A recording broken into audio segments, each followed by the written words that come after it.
It's the early 1990s and Robert Rodriguz is 23 years old. He's flat broke and living with his mother in Austin, Texas. He spends his days watching movies, westerns and action films are his favourite, and dreaming of being a filmmaker. But unlike a lot of his contemporaries, he doesn't have any money, he doesn't have any contacts, and he doesn't have any access to Hollywood. What he does have is a stubborn confidence, a deep passion for movies, and a willingness to do absolutely anything to get a film made. The result? El Mariachi. The $7,000 movie that skyrocketed Robert Rodriguz into a Hollywood heavyweight and resulted in the book Rebel Without a Crew. A sort of shooting diary manual for guerrilla filmmaking that still inspires filmmakers today. Rodriguz came up with the idea for El Mariachi while sketching storyboards on his notepad. He wanted something cheap and simple to shoot, but would still have all the frenetic energy of the action films he grew up on. So he came up with a story about a travelling musician who gets caught up in a case of mistaken identity with a gangster. A clean, uncomplicated storyline that would still lend itself to plenty of action. Needing some cash and some time to flesh out the script, Rodriguz came up with the perfect solution.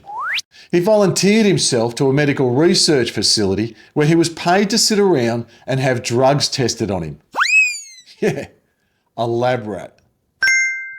But not only did this give Rodriguz some budget for his film, it also provided him with the perfect, no distractions writing retreat.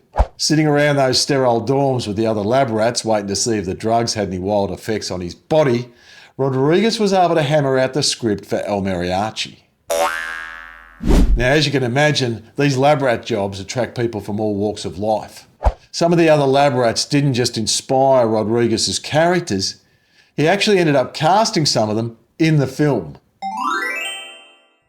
With his drug trial money and some other savings, Rodriguz now had the budget for El Mariachi. $7,000. But his plans were modest. He wasn't thinking about Hollywood at this stage.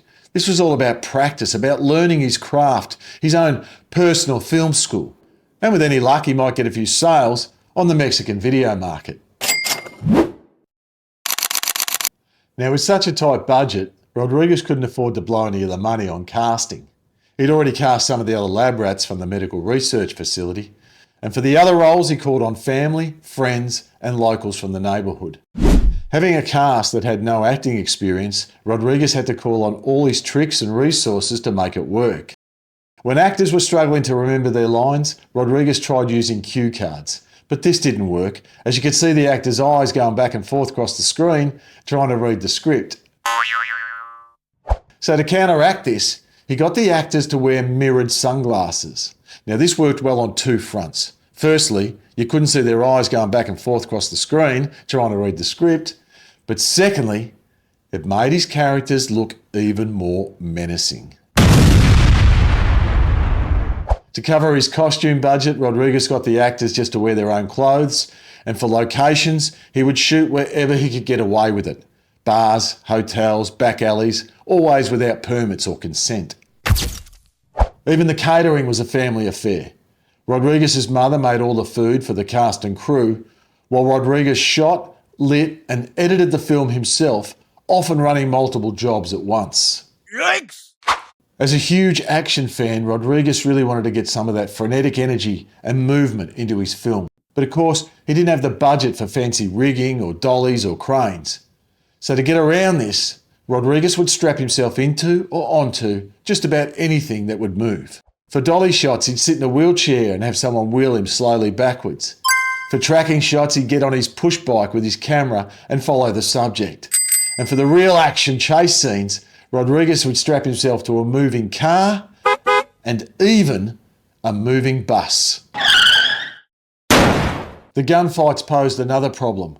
Rodriguz couldn't afford professional squibs, so to get around this, him and his team had to improvise. They used condoms filled with fake blood and explosives, wired to batteries and operated from controllers they'd learned to assemble themselves. The effect wasn't perfect, but it was perfect enough.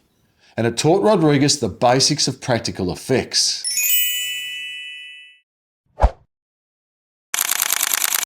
When the production wrapped, Rodriguez edited the film himself using 2 VCRs.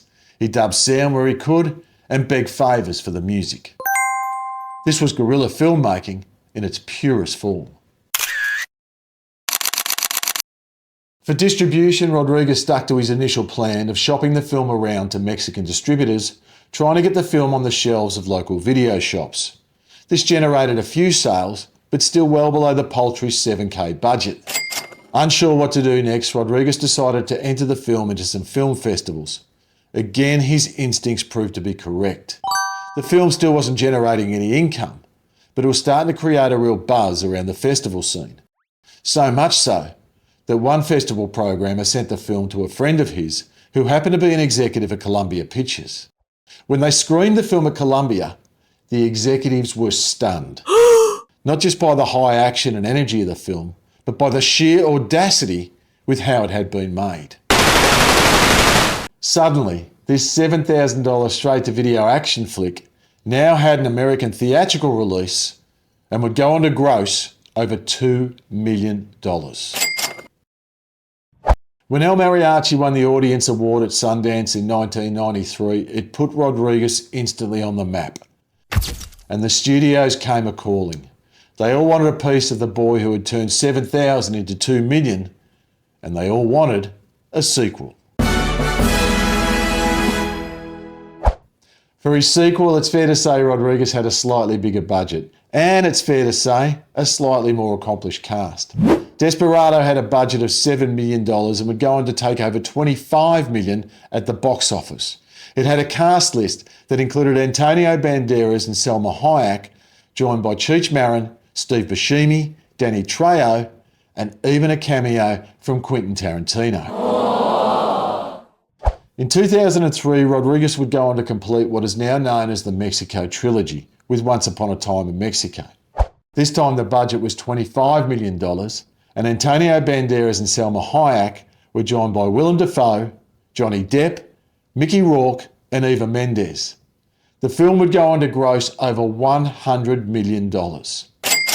This $7,000 movie boy now had some serious Hollywood clout. Oh yes.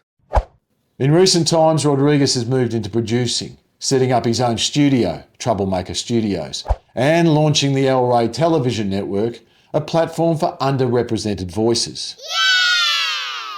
Yeah! But no matter how big his success or how big his budgets get, his reputation still circles back to that skinny 23-year-old kid who strapped himself to a moving bus to make movie magic out of nothing. Thank you for joining me on this deep dive into Robert Rodriguez and the film El Mariachi. If you are a filmmaker or just interested in film, do yourself a favour and get a copy of the book Rebel Without a Crew. It really is a great read. And of course, if you'd like to see more content like this, you know what to do. Hit the like, the follow, subscribe, share the video with a friend, anyone interested in film. It really does help. Thanks again for watching. Until next time, keep watching movies.